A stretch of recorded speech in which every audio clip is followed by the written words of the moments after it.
The dust swirled across the sun-baked street of Downieville, California, like a wraith dancing through the gold-rush town that had seen better days since its boom in '49. Cassidy Nelson's vision blurred as she staggered forward, one hand pressed against her hollow stomach, the other reaching desperately for anything to steady herself. 3 days without food, 2 without water beyond a few desperate sips from a creek, had taken their toll. The general store's wooden porch appeared before her like a mirage, its weathered boards the last thing her eyes registered before darkness claimed her, and she crumpled into the dirt of Main Street in the sweltering summer of 1858. Tucker Coleman had just finished loading supplies into his wagon when the commotion erupted outside Hargrove's general store. Stepping out into the July heat, he saw a crowd gathering around a fallen figure in the street, a woman with copper-colored hair spread out in the dust, her threadbare dress testament to hard travels. "Give her air," Tucker called, pushing through the onlookers. At 26, the cattle rancher commanded respect in Downieville, both for his fair dealings and the strength evident in his broad shoulders and calloused hands. Kneeling beside the unconscious woman, he noted her sunken cheeks and the fine bones of her wrist as he felt for a pulse. "She alive?" asked Hargrove, the portly store owner who had stepped out to investigate the commotion. Tucker nodded, sliding his arms beneath the woman's slight form. "Barely. She needs food, water, and rest." Standing with her cradled against his chest, he was struck by how little she weighed. "Anyone know who she is?" the crowd murmured, but no one stepped forward to claim knowledge of the stranger. "I'll take her to Doc Patterson," Tucker decided, already striding toward his wagon. "Doc's gone to Sacramento for supplies," someone called out. "Won't be back for 3 days at least." Tucker hesitated only a moment before changing course. "Then I'll take her to my ranch. Mrs. Winters can look after her." The housekeeper who managed his home was known throughout the county for her healing skills, having learned from her Cherokee grandmother before moving west. As he settled the unconscious woman in his wagon, cushioning her with empty grain sacks, Tucker couldn't help but wonder what circumstances had driven her to such desperate straits. California in '58 was still wild and untamed, particularly for a woman alone, but something told him this stranger's story went deeper than bad luck on the frontier. "I'll get word to Sheriff Miller," Hargrove called as Tucker climbed onto the wagon seat. "See if anyone's been asking after a missing woman." With a nod of acknowledgement, Tucker snapped the reins, and his team of horses pulled away from the store, bearing him and his unexpected charge toward the Coleman Ranch, 5 miles outside town. The journey seemed longer than usual, Tucker's eyes constantly darting to check on his passenger.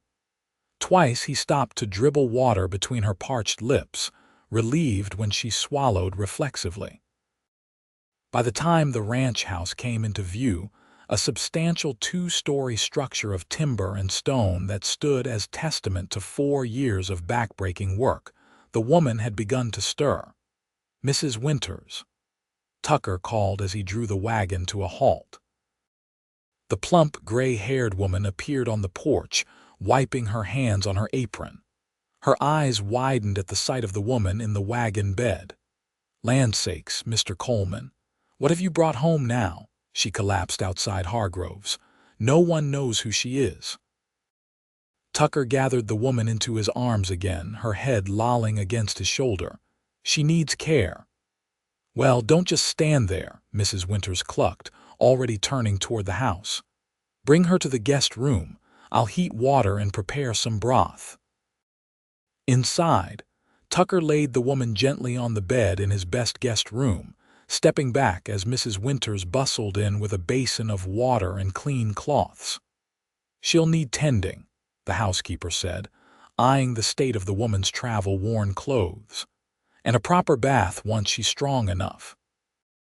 Poor thing's been through hell by the looks of her." Do what you can, Tucker said, reluctantly backing toward the door. I'll finish with the supplies, then check on the north pasture. Go on then, Mrs. Winters shooed him away. This is women's business now. For the next several hours, Tucker found himself distracted from his duties, his mind returning to the mysterious woman now sleeping beneath his roof. What was her story? How had she ended up alone and starving in Downieville? The questions plagued him as he inspected fences and checked on a pregnant mare, until finally, as the sun began to sink toward the distant mountains, he returned to the house.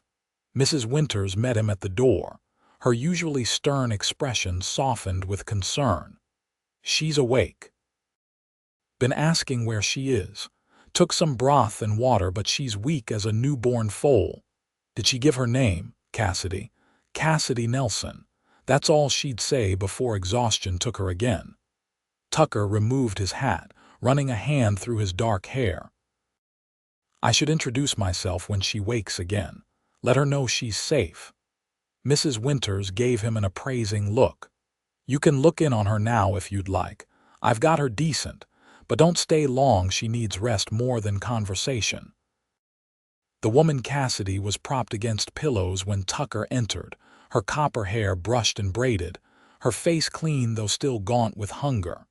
Her eyes, a startling shade of green, fixed on him immediately. "You're the man who carried me," she said, her voice barely above a whisper. Tucker nodded, keeping a respectful distance from the bed. "Tucker Coleman, madam. This is my ranch. You collapsed in town, and with the doctor away, I brought you here to recover." "Thank you, Mr. Coleman." Her fingers twisted in the quilt covering her. "I apologize for the inconvenience." "No inconvenience in helping someone in need," he assured her. "Mrs. Winters says your name is Cassidy Nelson. Is there someone we should notify about your condition? Family waiting somewhere?" A shadow passed over her face. "No, there's no one." The finality in her tone stopped Tucker from pressing further. "Well then, Miss Nelson, you're welcome to stay until you're fully recovered. After that." He left the sentence hanging, unsure what to offer.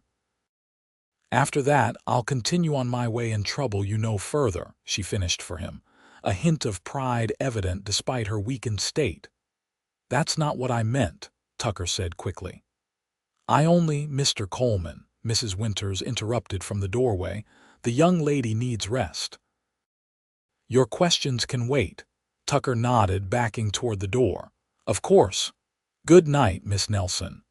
"Good night, Mr. Coleman," Cassidy replied, her eyes already drooping with exhaustion.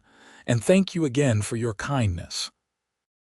As Tucker closed the door behind him, he couldn't shake the feeling that Cassidy Nelson was running from something or someone.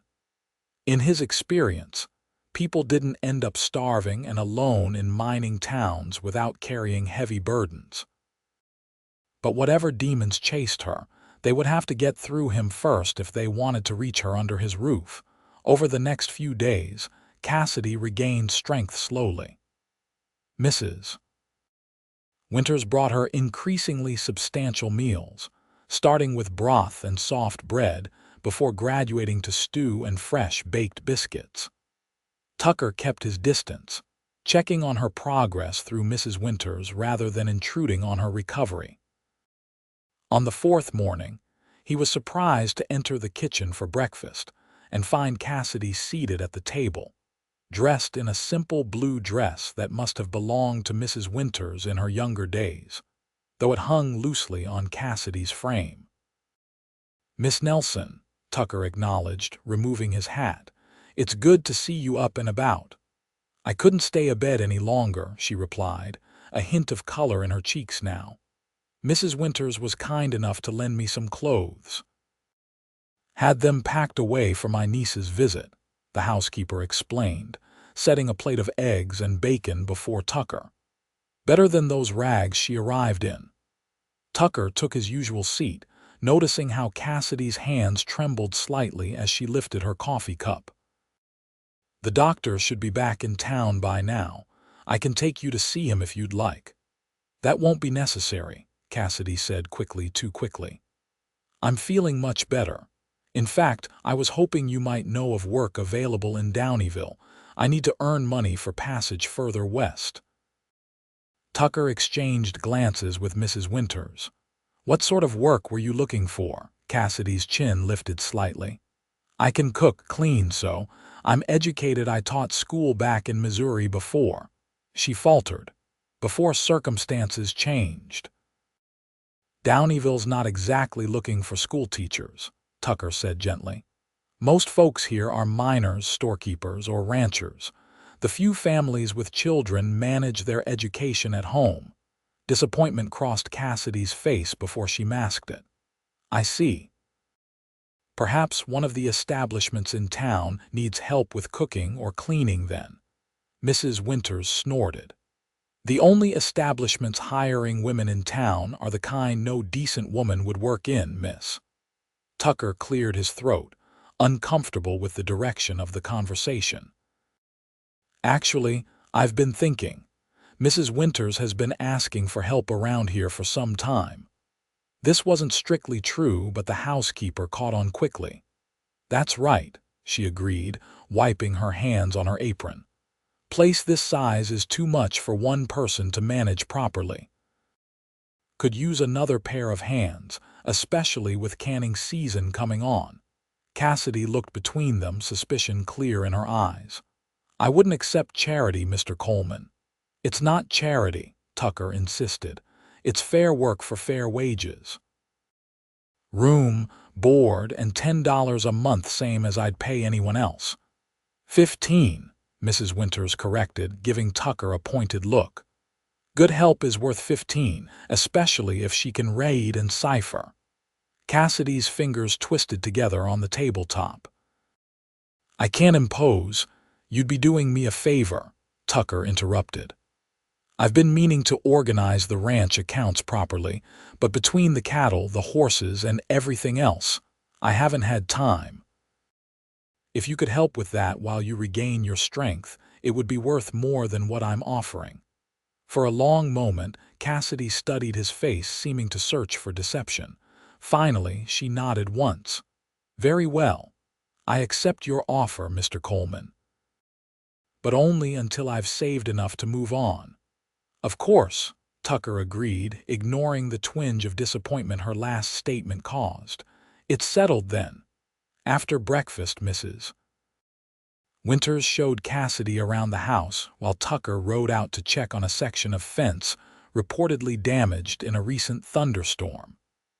The physical work was welcome, giving him space to think about the woman now employed in his home.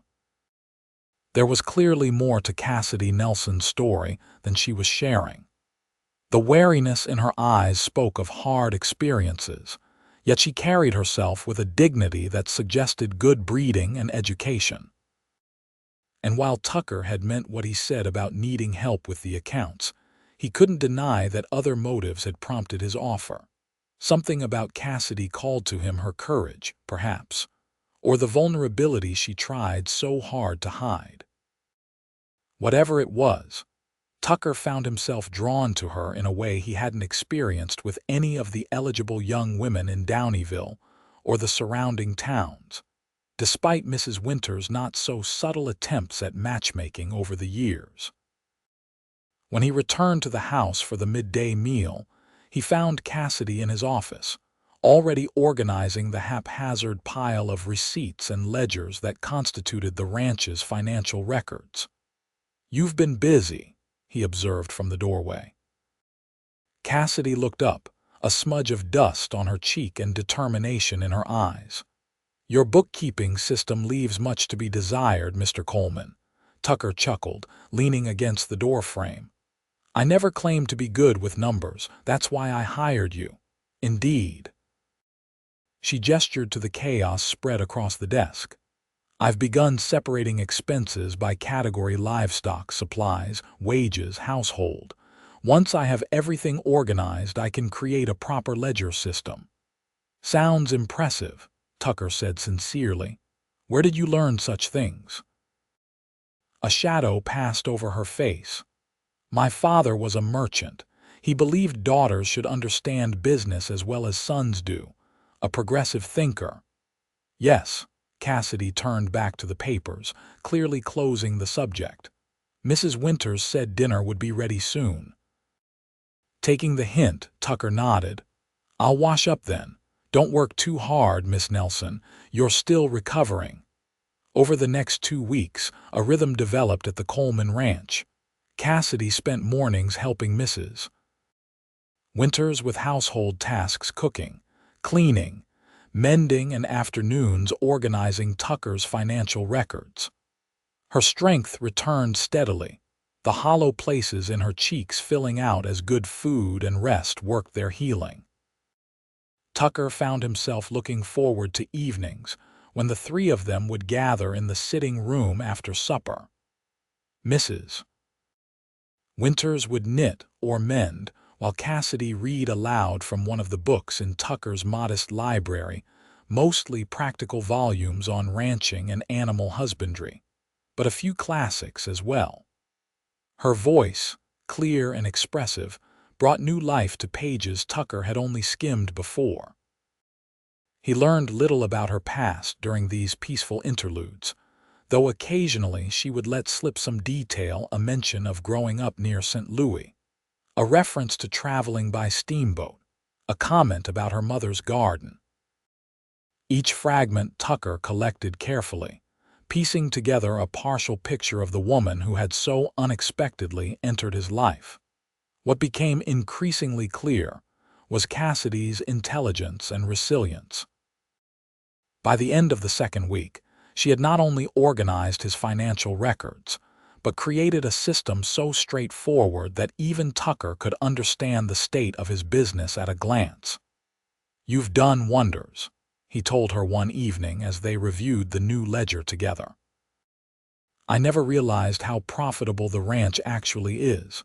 "You would have if you'd kept proper records," Cassidy replied, though her smile softened the criticism. "You're in an excellent position to expand if you wish to." Tucker leaned back in his chair, studying her across the desk. In the lamplight, with color in her cheeks and her copper hair neatly braided, she looked nothing like the desperate woman who had collapsed in the street. "What would you suggest?" Surprise flickered across her face, as though she hadn't expected him to value her opinion. "Well, your cattle operation is sound, but there's increasing demand for quality horses throughout California. With the land you already have, you could expand your breeding program without significantly increasing your costs." "Horses are riskier than cattle," Tucker pointed out, enjoying the spark of debate in her eyes. "Higher risk, higher reward," Cassidy countered. "Especially with the bloodlines you already have. That thoroughbred stallion alone could—" She stopped suddenly, color rising in her cheeks. "Forgive me. It's not my place to advise you on your business." "Why not? You clearly understand it better than I do." Tucker leaned forward, resting his elbows on the desk. "I value your insights, Miss Nelson. Please continue." For a moment, Cassidy seemed at a loss for words. Then, hesitantly, she began outlining her thoughts on expanding the horse breeding operation, growing more animated as Tucker responded with genuine interest rather than dismissal. By the time they realized how late the hour had grown, Mrs. Winters had long since retired, and the house was quiet around them. "I've kept you up talking business when you should be resting," Tucker apologized, standing to light a lamp for her to take upstairs. "I enjoyed it," Cassidy admitted, accepting the lamp. "It's been some time since anyone valued my opinion on such matters." Their fingers brushed during the exchange, sending an unexpected warmth up Tucker's arm. For a heartbeat, they stood close enough that he could see flecks of gold in her green eyes, could smell the lavender soap Mrs. Winters made. Then Cassidy stepped back, composing her features into a polite smile. "Good night, Mr. Coleman." "Good night, Miss Nelson," Tucker replied, watching as she ascended the stairs, the lamplight creating a halo around her copper hair.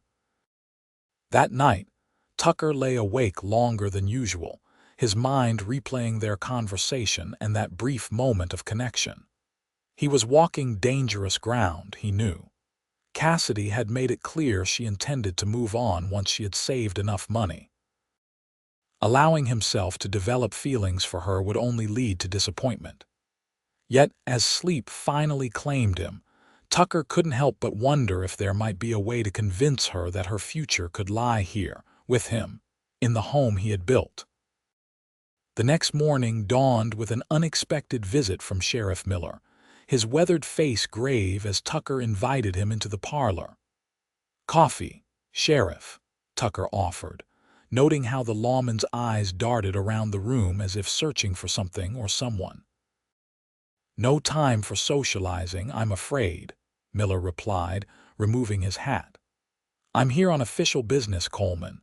Got word you've been harboring a woman these past weeks. Goes by Cassidy Nelson." Tucker's spine stiffened. "Miss Nelson is employed here as my bookkeeper and Mrs. Winter's assistant." "What of it?" Miller sighed, shifting uncomfortably. "There's a man in town looking for her. Says she's his wife, claims she ran off with family valuables." "Wife," Tucker repeated, the word landing like a blow. "Who is this man?" "Name's Edward Harrington. Well-dressed fellow from back east sent. Louis, he says. Has papers proving his claim." Tucker's mind raced. Cassidy had never mentioned a husband, but then she'd shared little of her past. Still, something about this claim felt wrong. "And you believe him?"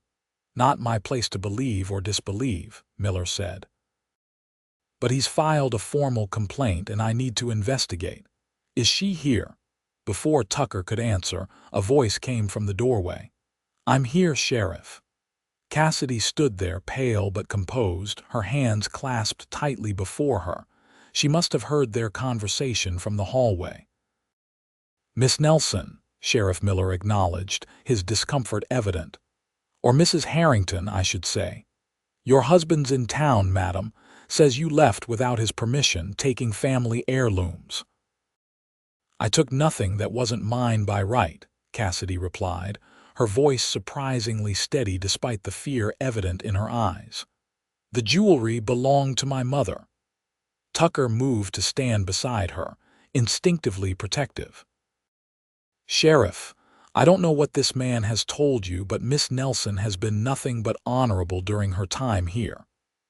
"Be that as it may," Miller said. "I have a duty to bring her to town to sort this out. Mr. Harrington is waiting at the hotel." Cassidy's composure cracked slightly, her fingers twisting together. "Must I go now?" "I'm afraid so, madam." Tucker stepped forward. "I'm coming with her." "That's not necessary," Miller began. "It wasn't a request," Tucker interrupted, his tone leaving no room for argument. "Give us a few minutes to prepare and we'll follow you into town."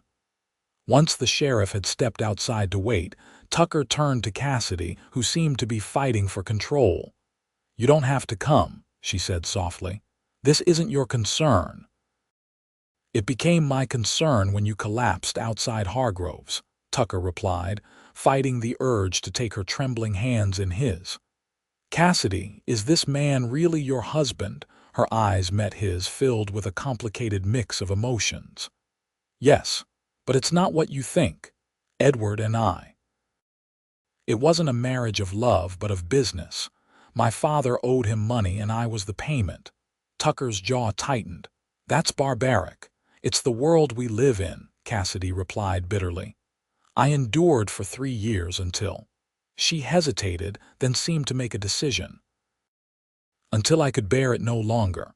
The things he did, the cruelty behind closed doors while maintaining a perfect facade to the world." She shook her head. "When my mother died, she left me her jewelry. It was all I had, so I took it and fled west. And now he's followed you." "Edward doesn't like losing what he considers his property." Cassidy's voice was hollow. "He'll take me back to St. Louis, and no one will question what happens after that." Tucker's hands clenched into fists. "I won't let that happen." Cassidy gave him a sad smile. You can't stop it. The law is on his side. Maybe in St. Louis, but this is California and things work differently here.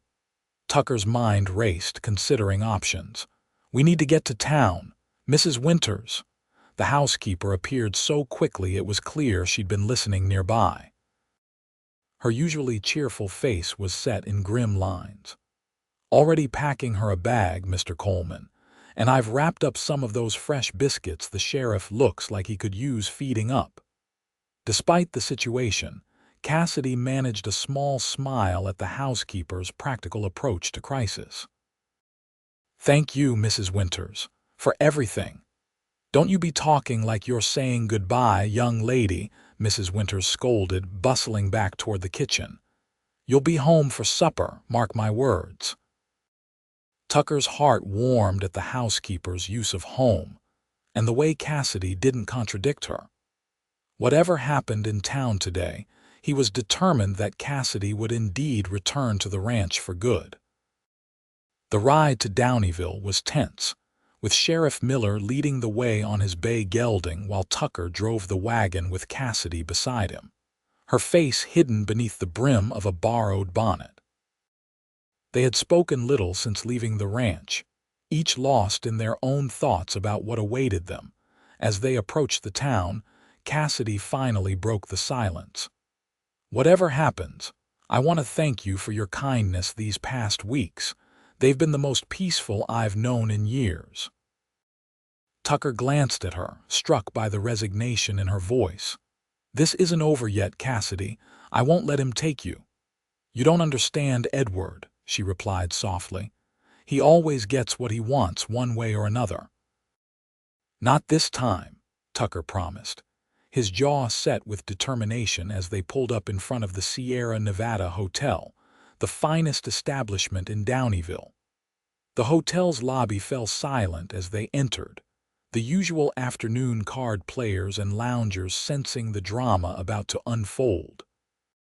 Sheriff Miller led them to a private dining room where a man stood looking out the window, his back to the door.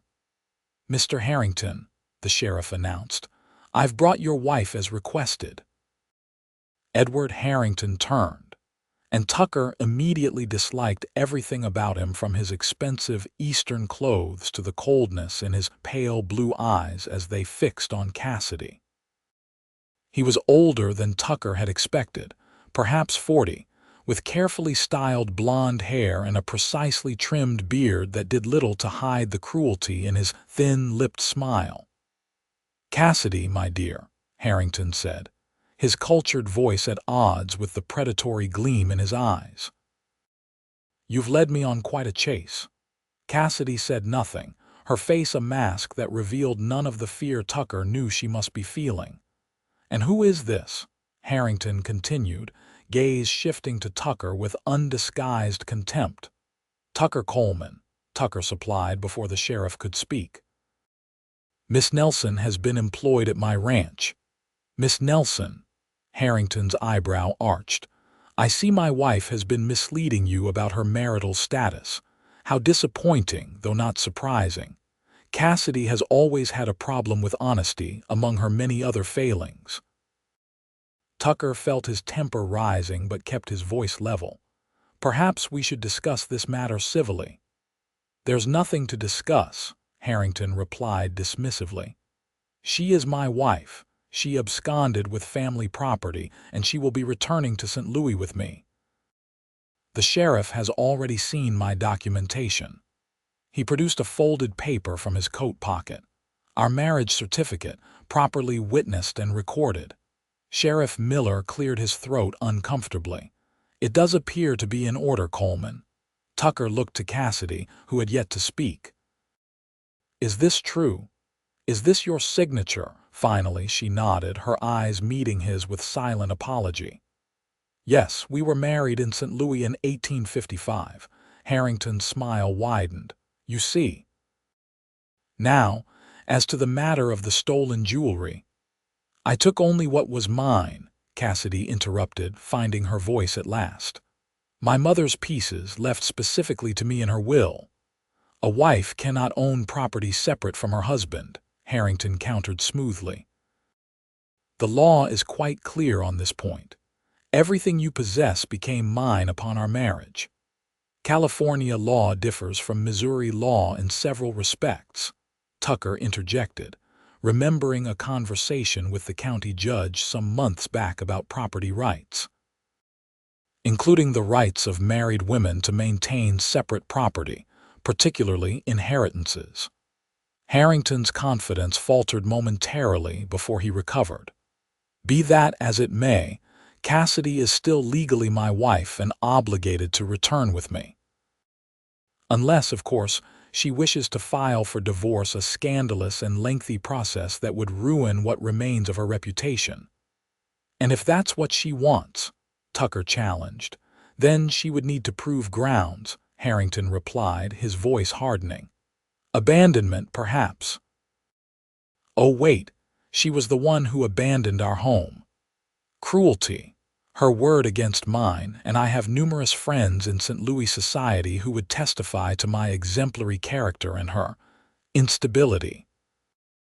Cassidy flinched at his words, and Tucker fought the urge to drive his fist into Harrington's smug face. Sheriff Miller shifted uncomfortably. Perhaps we could continue this discussion later, after everyone's had time to consider their positions. There's nothing to consider, Harrington snapped. I expect my wife to gather her belongings and check into this hotel with me immediately. We'll depart for San Francisco tomorrow, where we'll board a steamer for the return journey. And if I refuse? Cassidy asked, her voice barely above a whisper. Harrington's smile didn't reach his eyes. Then I'll have the sheriff arrest you for theft and you can return in chains. Your choice, my dear. The room fell silent as the threat hung in the air. Tucker's mind raced, searching for a solution, a legal loophole, anything to prevent Cassidy from being forced back into this man's control. There is another option, came a new voice from the doorway. All heads turned to see Judge Wilson, the circuit judge who handled legal matters for several counties in the area. A tall, imposing man with a shock of white hair, he commanded respect throughout the region for his fair-minded approach to frontier justice. Judge Wilson, Sheriff Miller said, clearly surprised. What brings you to town? Mrs. Winters sent one of the Coleman Ranch hands to fetch me, the judge replied, stepping into the room and closing the door behind him. Said there was a legal matter requiring urgent attention. Tucker made a mental note to give Mrs. Winters a substantial raise. The clever woman must have dispatched one of the hands the moment they'd left for town. This is a private matter, Harrington began, but the judge cut him off with a raised hand. When accusations of theft and marital disputes spill into Sheriff Miller's jurisdiction, it becomes a matter for the court. Judge Wilson turned to Cassidy. Mrs. Harrington, I understand you left your husband's home in St. Louis some months ago. Cassidy straightened her spine, meeting the judge's gaze directly. Yes, Your Honor, in February. And brought with you certain jewelry items which Mr. Harrington claims were stolen. They were my mother's, left to me in her will before my marriage. The judge nodded thoughtfully. Mr. Harrington, do you have documentation proving these items were explicitly transferred to you upon your marriage? Harrington's confidence wavered slightly. As I explained, a wife's property legally becomes her husband's. The specific items need not be enumerated. In Missouri, perhaps, Judge Wilson conceded.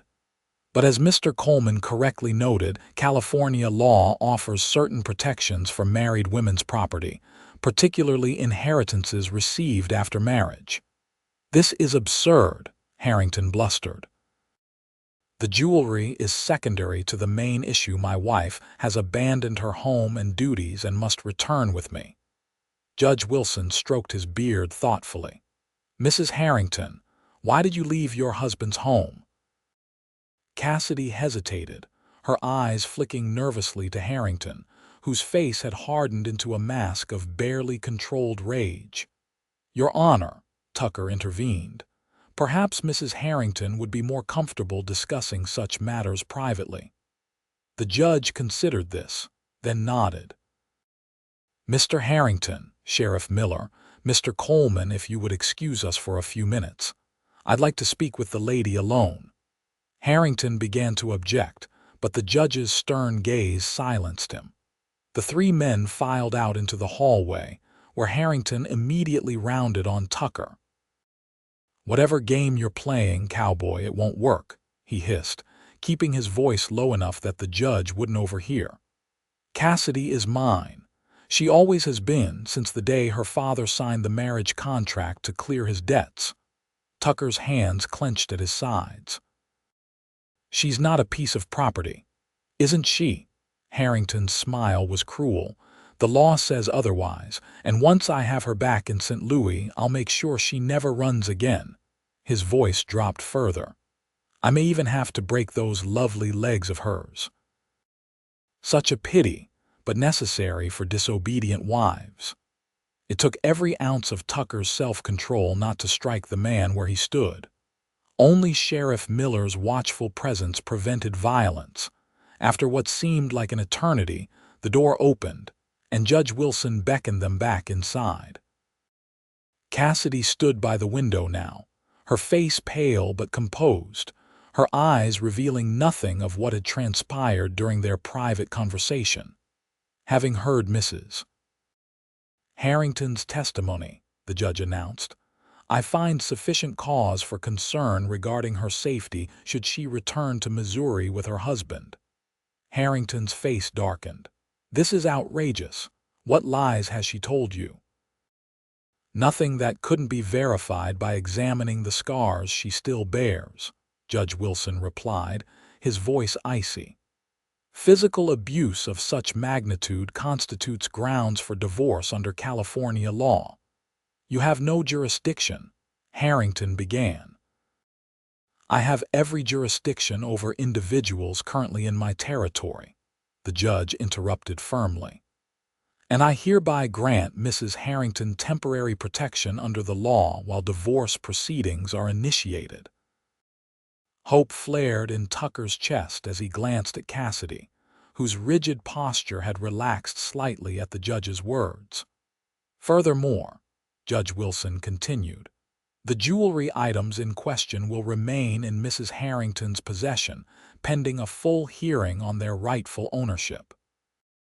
"Mr. Harrington, you are ordered to remain at least 50 yards from your wife at all times until these matters are resolved." Harrington's face contorted with rage. "This is illegal. I'll appeal to the federal courts."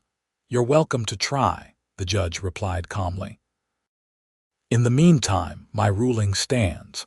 Mrs. Harrington will remain under the protection of the court." He turned to Tucker. "Mr. Coleman, I understand Mrs. Harrington has been residing at your ranch. Would you be willing to continue providing her shelter during these proceedings?" "Of course, Your Honor," Tucker agreed immediately.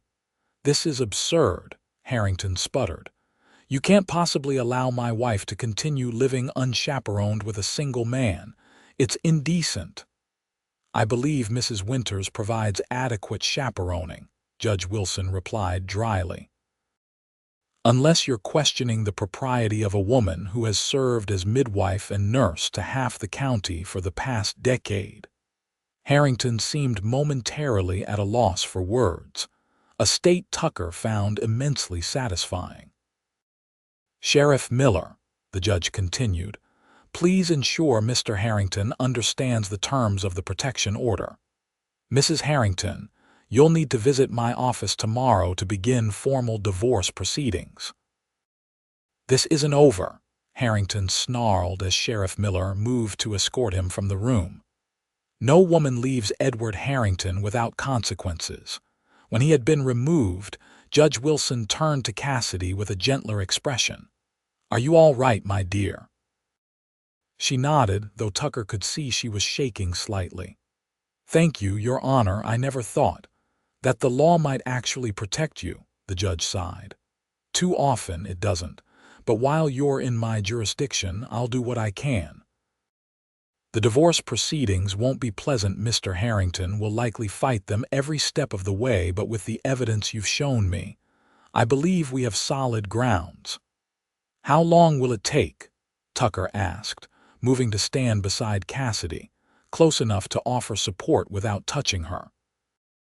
Ordinarily, several months at least, but given the circumstances and evidence of abuse, I may be able to expedite matters. Judge Wilson gathered his papers. In the meantime, Mrs. Harrington should avoid being alone in town. Mr. Harrington strikes me as a man accustomed to getting his way by whatever means necessary. The warning in his words was clear, and Tucker nodded grimly. I understand, Your Honor. She'll be safe at the ranch. After the judge departed, Tucker and Cassidy stood in silence for a moment, the events of the past hour settling around them like dust after a storm. I should have told you, Cassidy finally said, her voice small. About Edward, about being married. Yes, you should have, Tucker agreed, turning to face her. But I understand why you didn't. You were afraid. Tears filled her eyes, though she blinked them back defiantly. Not just afraid, ashamed. Of what I endured, of what I allowed to happen. You have nothing to be ashamed of, Tucker said firmly. You survived, Cassidy, and now you're fighting back. She gave him a wavering smile. Only because you carried me home that day. The simple truth of her words struck Tucker deeply. Had he not been at the general store at that exact moment, had someone else taken her to the doctor instead, their paths might never have crossed. The thought was unexpectedly painful. Let's get you back to the ranch, he said gently. Mrs. Winters will be waiting with supper, and probably half the county's gossip about today's events. As they left the hotel, Tucker was acutely aware of eyes following them, including, he was certain, Edward Harrington's cold gaze from an upper window. The man wouldn't give up easily, that much was clear. But neither would Tucker. For the first time, he allowed himself to acknowledge the truth he'd been avoiding. Somewhere between carrying Cassidy's unconscious form to his wagon and standing beside her in that hotel dining room, he had fallen in love with her. And while he had no right to speak of such feelings while she was still legally another man's wife, he silently vowed to protect her, whatever the cost. The journey back to the ranch passed in relative silence, both of them processing the confrontation and its aftermath. As they pulled up to the house, Mrs. Winters burst onto the porch, wringing her hands anxiously. Well, she demanded, what happened? Is that awful man gone? Tucker helped Cassidy down from the wagon before answering. Judge Wilson has granted Cassidy protection and initiated divorce proceedings. For now, she stays with us. Relief washed over Mrs. Winters' face. Thank the Lord. I've been worried sick ever since Tomas rode back saying that man was making all sorts of threats about taking her away. Tomas? Cassidy asked, confused. One of my ranch hands, Tucker explained. Apparently, Mrs. Winters sent him to fetch the judge the moment we left for town.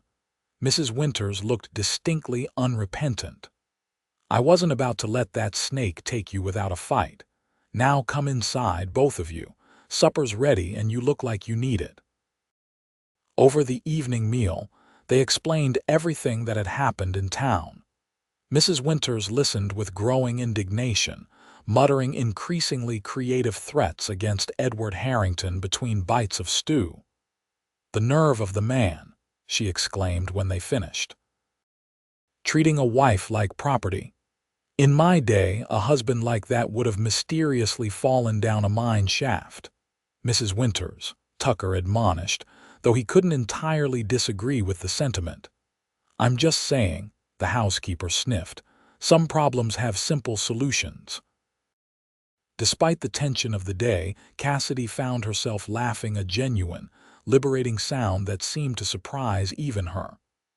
Thank you both, she said when her laughter subsided, for everything you've done. I don't know how I'll ever repay you." "There's nothing to repay," Tucker assured her. "We take care of our own here.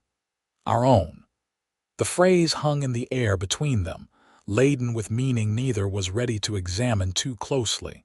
Later that evening, after Mrs. Winters had retired, Tucker found Cassidy in the sitting room, staring into the fire with a troubled expression. "You should get some rest," he said gently, lingering in the doorway.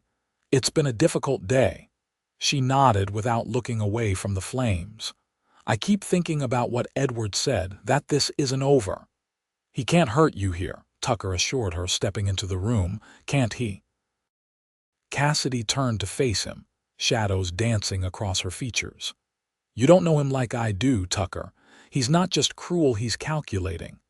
When my father died owing him money, Edward could have foreclosed on our business, our home. Instead, he offered marriage as the alternative, presenting himself as the generous savior while ensuring I was completely in his power." Tucker took a seat across from her, giving her space while maintaining the connection between them. "What happened after you married?" Cassidy's fingers twisted in her lap. "At first, it wasn't so bad. He was cold, controlling, but not violent. That came later, after I failed to provide him with an heir quickly enough. The first time he hit me, he apologized profusely afterward, blamed business pressures. The second time, he simply said I had provoked him. By the third time, no explanation was needed." Anger burned in Tucker's chest, but he kept his voice calm. "And no one intervened. Who would? His friends saw only the charming, successful businessman. My friends, the few I had, were gradually cut off from me. The servants saw and heard, of course, but their livelihoods depended on their silence." She took a shuddering breath. "When my mother died last winter, something broke inside me. She was my last link to my former life, and seeing her jewelry, the pieces she'd always promised would be mine, cataloged among Edward's assets. I couldn't bear it, so I took what was rightfully mine and ran." Tucker leaned forward, his elbows on his knees. "You did the right thing, Cassidy. No one deserves to live in fear like that. I know that now." She met his gaze, firelight reflected in her green eyes. "Being here, seeing how different life can be, it's given me hope I'd thought was lost forever." The vulnerability in her expression nearly undid Tucker. He wanted nothing more than to take her in his arms, to promise her a lifetime free from fear, but he knew such gestures would be premature, perhaps unwelcome given all she'd endured. Instead, he said simply, "Whatever happens, you have a place here, for as long as you want it." Cassidy's smile was small but genuine. "Thank you for everything." As he bid her good night and watched her ascend the stairs, Tucker knew with absolute certainty that he would do whatever it took to ensure her freedom from Edward Harrington, not because he hoped to win her heart, but because she deserved the chance to build a life of her own choosing. The following morning, Tucker accompanied Cassidy to Judge Wilson's office in town, both of them acutely aware of the possibility of encountering Harrington. The judge received them promptly, his manner brisk but kind as he outlined the divorce proceedings. "I've sent formal notice to Mr. Harrington," he explained, shuffling through papers on his desk. "He has 14 days to respond, after which we'll schedule a hearing. In the meantime, Mrs. Harrington, I'll need a detailed accounting of the abuse you suffered, as well as any witnesses who might corroborate your claims." Cassidy nodded, her hands clasped tightly in her lap. "There was a housekeeper, Maria Sanchez, who tended my injuries several times, and Dr. Lowell, though I doubt he'd testify against Edward. We can issue subpoenas if necessary," Judge Wilson assured her. "What about the jewelry? Do you have documentation proving it was your mother's bequest?" "My mother's will should be on file in St. Louis," Cassidy replied. "Though Edward may have had it altered after her death." The judge made a note. I'll telegraph the probate court in St. Louis for copies. And where are the items now? Cassidy hesitated, glancing at Tucker before answering. Hidden at the ranch. I didn't dare carry them with me while traveling. Wise precaution. For now, leave them where they are. Judge Wilson set down his pen and regarded her seriously. Mrs. Harrington, I must warn you that this process won't be easy. Your husband is likely to make accusations of his own infidelity, mental instability, whatever he thinks might damage your case. I understand, Cassidy said quietly. I'm prepared for that. The judge nodded, seemingly satisfied with her resolve. Very well. Complete these forms detailing your grounds for divorce and return them to me by week's end. The sooner we proceed, the better. As they left the judge's office, Tucker noticed Cassidy's hands were shaking slightly. Without thinking, he took one in his own, giving it a gentle squeeze of reassurance. She looked up at him, startled but not withdrawing. One step at a time, he said softly. You're not alone in this. She nodded, returning the pressure of his hand briefly before letting go as they stepped onto the busy street. They had nearly reached the wagon when a familiar, unwelcome voice called out. Cassidy, a word if you please. Edward Harrington approached from across the street, impeccably dressed as before, his expression pleasantly neutral despite the coldness in his eyes.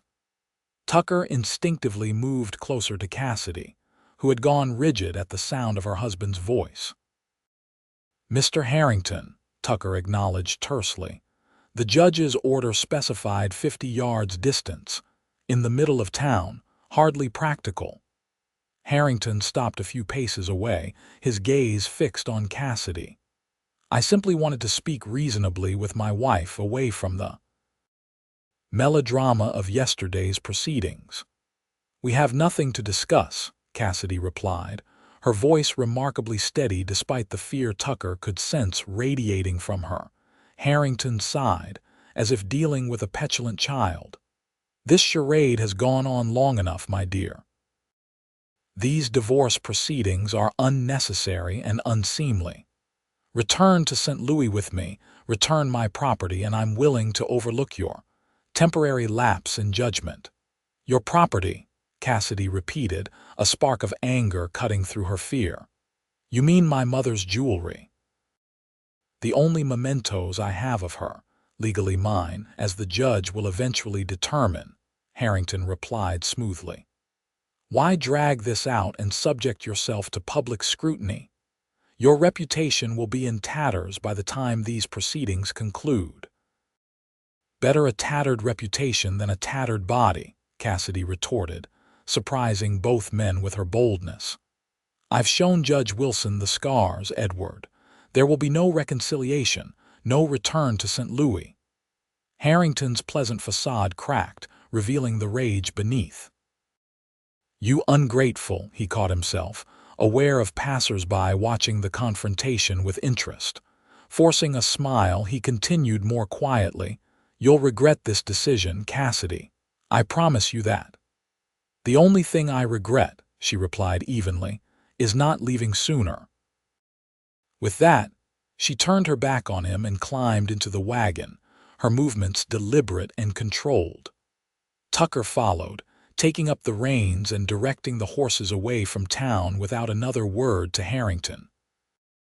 Only when they were well outside Downieville did Cassidy release the breath she'd been holding, her composed facade crumbling as she began to tremble. You were magnificent back there, Tucker told her, genuine admiration in his voice. Cassidy shook her head, wrapping her arms around herself. I was terrified, I still am, the look in his eyes when I defied him. I've seen it before, always before the worst beatings. Tucker's hands tightened on the reins. He can't reach you at the ranch, can't he? Cassidy turned to him, fear evident in her eyes. Edward didn't become one of St. Louis's most successful businessmen by accepting defeat, Tucker. He'll find a way to retaliate against me and against anyone helping me. The warning sent a chill through Tucker, not for his own safety but for hers and everyone at the ranch. "Then we'll be prepared," he said grimly, already formulating plans to increase security around the property. Upon their return, Tucker called a meeting with his ranch hands, explaining the situation without unnecessary details and instituting new security measures, regular patrols of the property boundaries. No strangers allowed without verification of their business, and always someone watching the approach road. The men, many of whom had worked for Tucker since he established the ranch, took the news with grim determination, though none asked directly what Mrs. Harrington was being protected from. The presence of visible bruises during her first days at the ranch had not gone unnoticed, and speculation about her husband's character had already circulated among the bunkhouse. "Nobody gets to the main house without one of us knowing about it," promised Tomas, the senior hand who had fetched Judge Wilson. "We'll keep watch day and night." Tucker clasped the man's shoulder gratefully. "I know you will. Just be careful Harrington isn't the type to confront directly if he can work through others." With security arrangements in place, Tucker hoped they could settle into a semblance of normalcy while awaiting the divorce proceedings. Cassidy resumed her work on the ranch accounts, though Tucker noticed she was more subdued, jumping at unexpected noises and constantly glancing toward windows and doors as if expecting Harrington to materialize. 3 uneventful days passed, long enough that Tucker began to hope Harrington might have accepted defeat and returned to St. Louis. Then, on the 4th morning, disaster struck from an unexpected quarter. Tucker was checking fence lines in the north pasture when one of the younger hands, Jimmy, rode up at a gallop, his face pale with urgency. "Fire, boss, the south barn." Heart pounding, Tucker spurred his horse toward the main complex, the acrid smell of smoke reaching him before he crested the final hill. The south barn, where they stored hay and grain for the winter, was engulfed in flames, thick black smoke billowing into the clear morning sky. Ranch hands formed a bucket brigade from the well, but it was clearly a losing battle against the inferno. Tucker's first thought was for the animals, but a quick count showed all horses and cattle had been moved to safety. The men had acted quickly after discovering the blaze. "How did it start?" he demanded, dismounting beside Tomas, whose face was streaked with soot. "No accident," the hand replied grimly, leading Tucker to the back of the nearby equipment shed. There, concealed from casual view, lay an empty kerosene can and several burnt matches. "Found these hidden here." "Someone wanted that barn to burn, boss." Tucker's jaw tightened. "Harrington." Tomas nodded. "Seems likely, though we didn't see any strangers on the property." He would have hired someone local, Tucker realized, mentally reviewing the drifters and troublemakers in the area who might be tempted by cash. Someone who wouldn't raise suspicion riding close to the ranch. By noon, the barn was a smoldering ruin, the air thick with ash and the acrid smell of burnt timber. The loss was significant months of winter feed destroyed, along with tools and equipment, but not catastrophic. The animals were safe, and the other buildings had been protected from the spreading flames. When Tucker finally returned to the main house to report the damage, he found Cassidy waiting anxiously on the porch, her face pale with worry. "Is everyone all right?" she asked immediately. Tucker nodded, aware of how disheveled he must look, covered in soot and sweat. "No injuries. We lost the south barn and all the winter hay, but the hands got the livestock out in time." Relief crossed her face, quickly followed by guilt. "It was Edward, wasn't it? This is my fault." "No," Tucker said firmly, taking her hands in his ash-covered ones without thinking. "The only person responsible is whoever set the fire." "Which Edward arranged because of me," Cassidy insisted, though she didn't pull away from his touch. This is what he does, Tucker. He doesn't confront directly, he destroys what people value, piece by piece, until they have no choice but to submit. I'm not submitting, and neither are you, Tucker replied, his voice steady despite the anger simmering beneath the surface. If Harrington thinks he can intimidate us with property damage, he's sorely mistaken. Mrs. Winters appeared at the door, carrying a pitcher of water and clean cloths. Come inside, both of you. Mr. Coleman, you need to wash up before you track soot through my clean house. And Miss Cassidy, stop looking so guilty it's unbecoming. The housekeeper's practical approach broke the tension, and Tucker found himself smiling despite the day's events. Yes, madam. After washing and changing, Tucker sent one of the hands to town with a message for Sheriff Miller, reporting the arson and his suspicions about Harrington's involvement.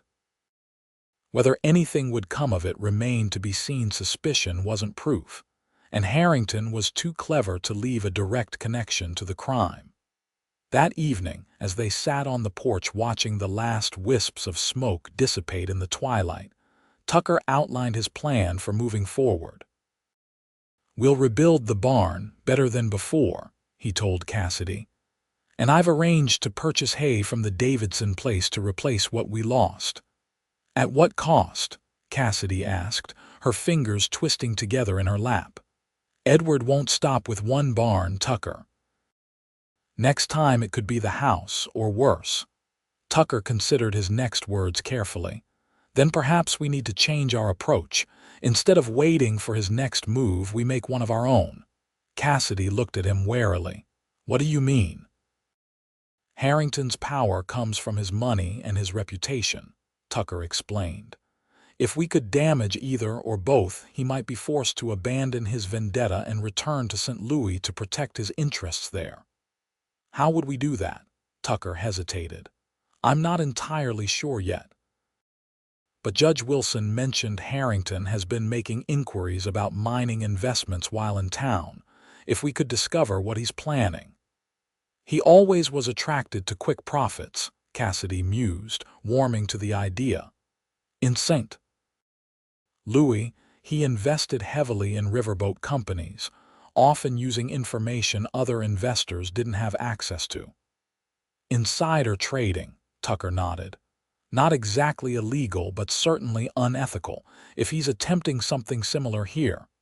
It would be just like him, Cassidy agreed. He once boasted that the key to wealth is knowing something others don't, and exploiting it before they catch on. A plan began to form in Tucker's mind, not without risk, but potentially effective in neutralizing the threat Harrington posed. I need to speak with Judge Wilson again, he said. And possibly Sam Turner at the bank. Cassidy studied his face in the fading light. You're going to set a trap for him, aren't you? Let's just say I'm going to give him an opportunity to reveal his true nature, Tucker replied carefully, but I'll need your help. You know how he thinks, what motivates him. For a moment, fear flickered across Cassidy's features, then resolve replaced it. I'll do whatever is necessary to end this, once and for all. The connection between them deepened in that moment, forged in shared adversity and mutual determination. Without conscious thought, Tucker reached across the space separating them, taking her hand in his. This time, there was nothing impulsive about the gesture. It was a promise, a declaration of intent. Cassidy's fingers tightened around his, her eyes reflecting the last golden rays of sunset. Together then. Together, Tucker agreed, sealing their pact as darkness settled over the ranch. The following days brought a flurry of activity as Tucker set his plan in motion. First, he visited Judge Wilson, outlining his suspicions about Harrington's involvement in the barn fire and his proposed countermeasure. The judge, though initially hesitant to participate in what might be construed as entrapment, eventually agreed that extraordinary circumstances called for unconventional methods. Next, Tucker approached Sam Turner, the manager of Downieville's only bank and a man who owed Tucker a considerable favor after he'd saved Turner's son from drowning in the Yuba River the previous spring. "Let me understand this," Turner said after Tucker explained his request. "You want me to casually mention to Harrington that a major gold deposit has been discovered on the old Sinclair property, but that it's being kept quiet until the current owner can secure additional claims in the area."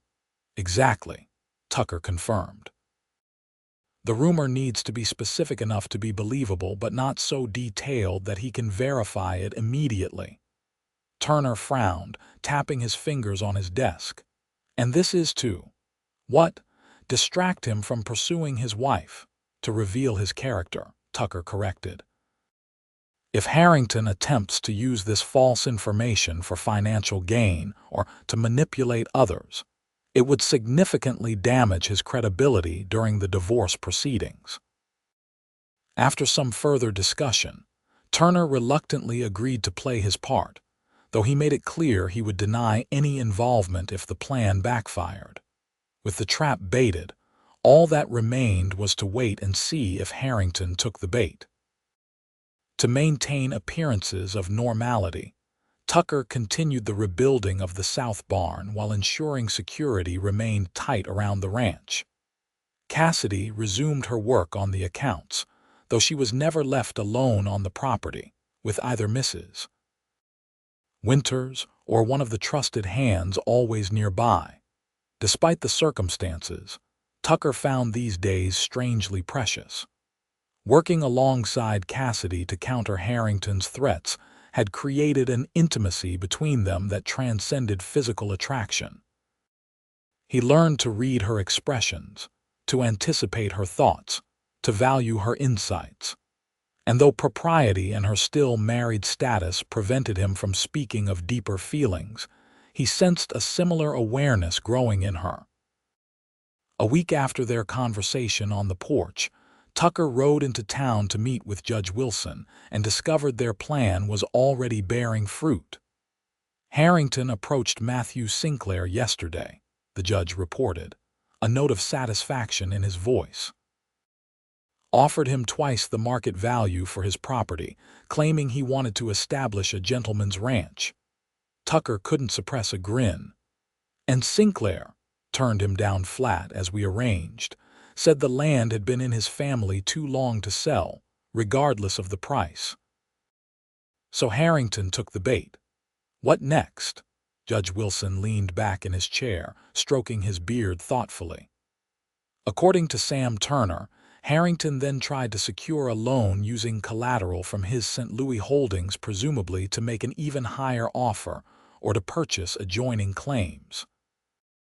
Did Turner approve the loan, conditionally, pending verification of the St. Louis assets, which gives us time for the next phase?" The judge produced a telegram from his desk. "I took the liberty of inquiring about Mr. Harrington's financial standing with colleagues in Missouri." The response was illuminating. Tucker scanned the telegram, his eyebrows rising as he read. "His business is failing, but he presents himself as so successful. Appearances can be deceptive," Judge Wilson replied dryly. "According to this, Harrington Mercantile has been losing money steadily for the past year.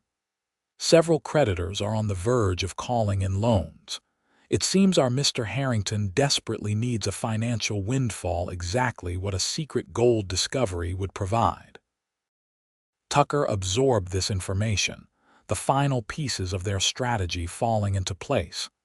So when he learns the gold discovery was a fiction, his credibility will be damaged, and more importantly, he'll need to return to St. Louis immediately to salvage what remains of his business. The judge folded his hands on the desk. "I've scheduled the divorce hearing for next week. With this new information about his financial situation, and assuming he takes further action on the false gold rumor, Mrs. Harrington's case becomes considerably stronger." As Tucker rode back to the ranch, his mind was occupied with the implications of what they'd learned.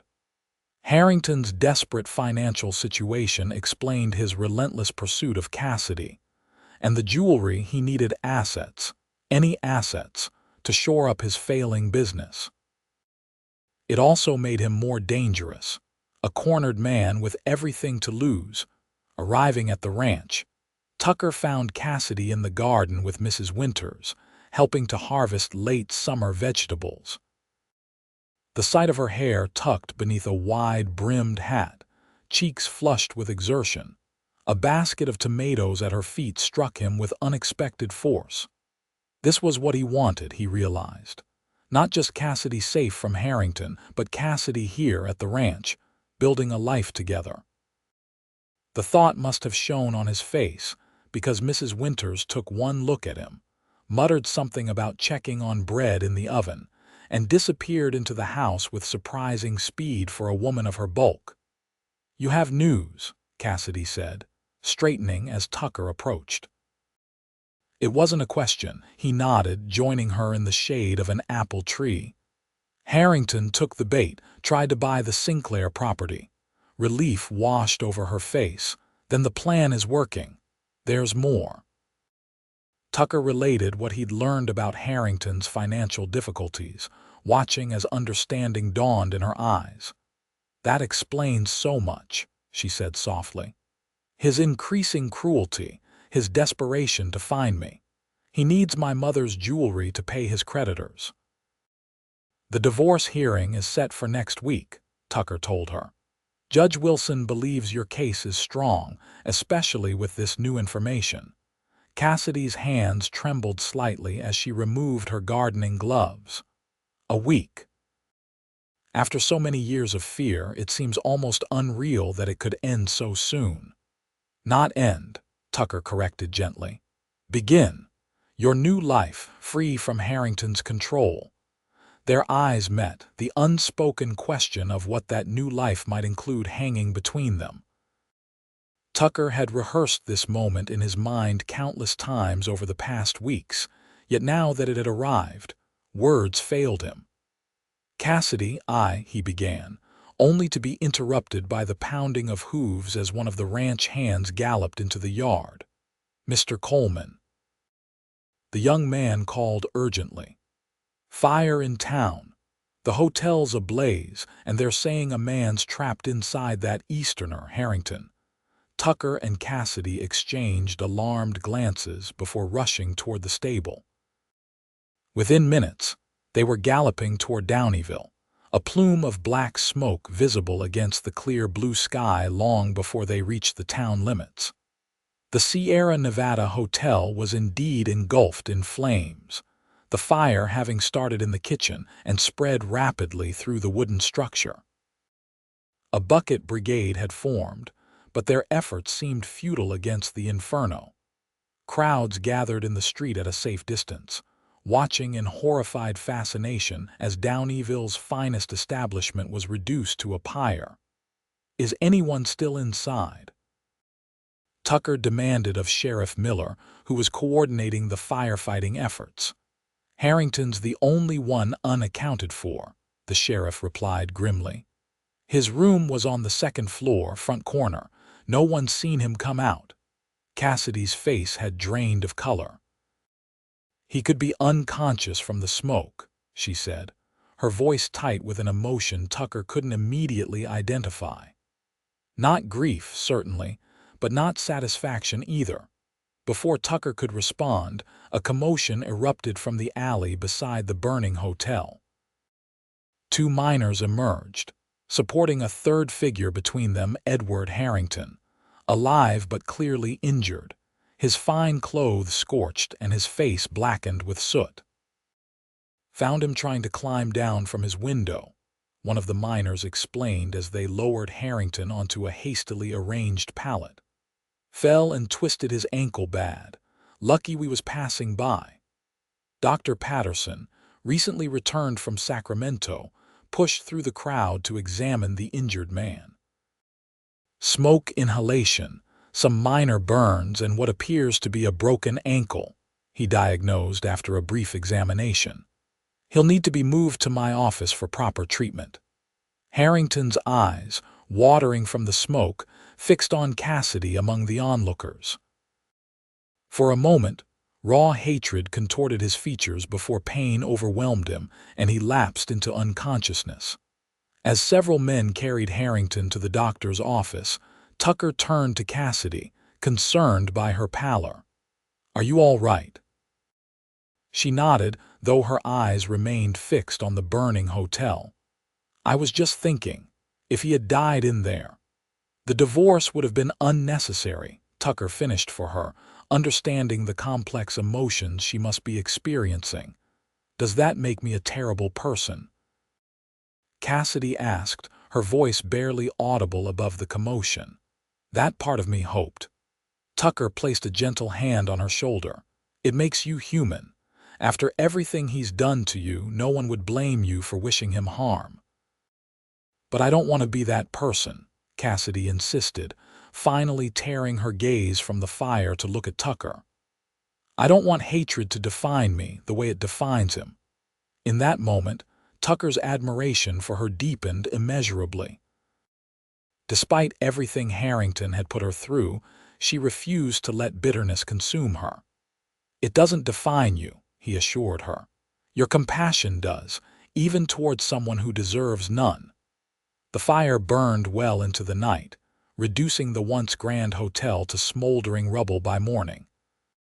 The entire town turned out to prevent the flames from spreading to neighboring buildings, and by dawn, exhausted but successful, they returned to their homes to wash away the soot and catch a few hours' sleep.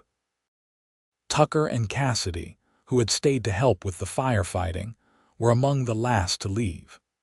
As they prepared to mount their horses for the ride back to the ranch, Judge Wilson approached, his usually immaculate appearance disheveled from the night's efforts. "A word, if I may," he said, drawing them aside from the dispersing crowd. "I've just come from Dr. Patterson's office.